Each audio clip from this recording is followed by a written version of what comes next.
You are neither soldiers nor warriors. You are nothing but murderers.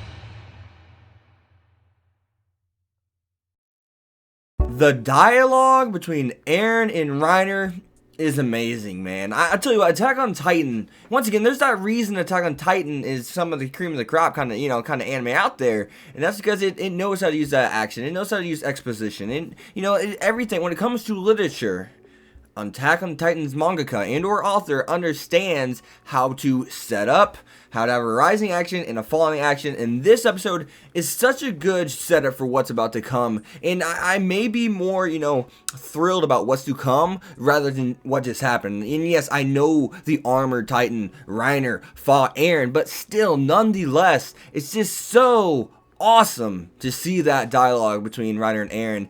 And what's really messed up in this episode is the simple fact that he's mentally destroyed. Like, to talk about, hey, I need to go to the captain and talk about getting a promotion, all the work we've put in lately, we deserve a rest, and he just goes on, he's like, yada, yada, yada, just keeps on rambling. And then talking about Krista, and this the scouts, and, like nothing has changed, like they're friends.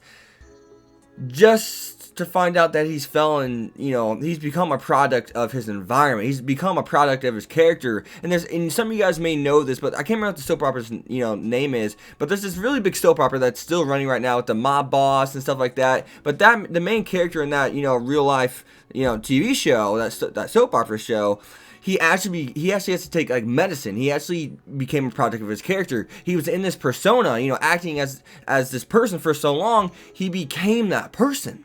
He didn't even realize it.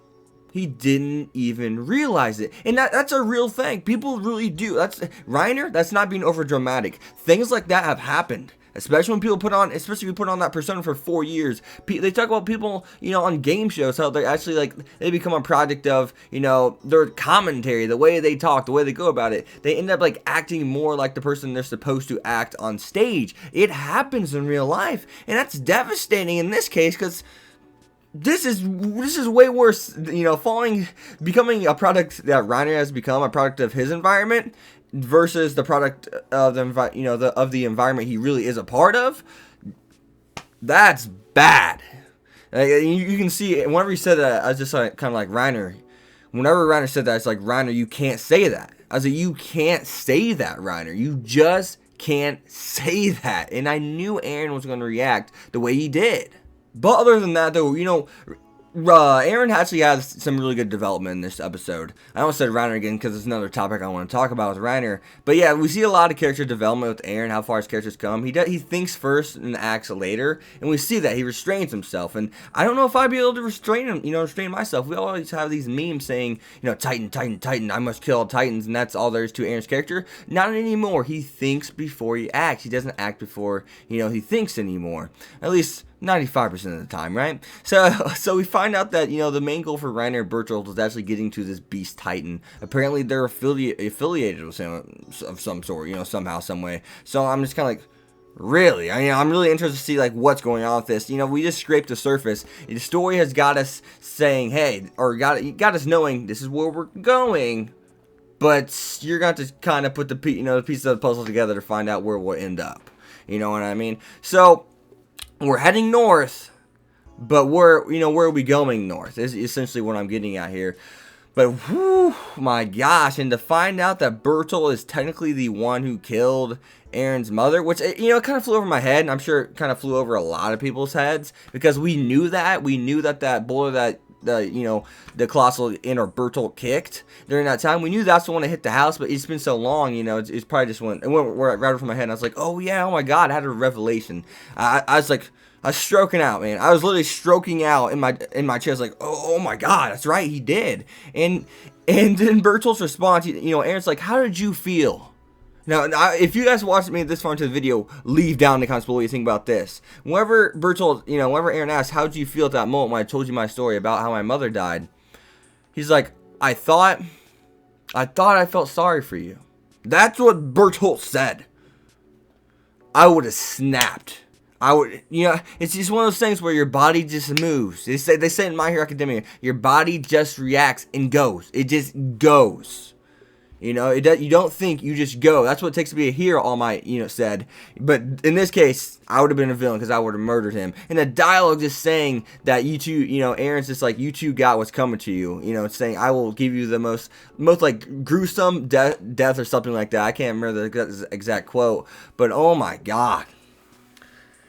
That dialogue is nuts. But let's close this video out actually with bad news in this episode. And that's the simple fact that Ymir really doesn't know much about the whole Titan shifting thing. And you have someone who's, she's at least on Krista's side, and we damn well know Krista ain't leaving the humans. So, whether Ymir likes it or not, she's an anti-hero, but she's on our side. She has no choice. Krista's not going to accept her working with Bertolt and Reiner. And obviously, if she, there's going to be a big problem if Ymir goes to their side and doesn't, and doesn't bring Krista, and Krista doesn't get on board with her idea, because right then and there she's gonna get instantly shut down, and it's just not gonna work. We all know where Krista's heart belongs. We've seen what they've been through. We've seen that. We know that she cares about everyone. She's a caring person, and at most she's a human. She is a human, at least that we know. At least that she knows. You can tell she's not putting on a false persona, unless it's a damn good one. But we know for a fact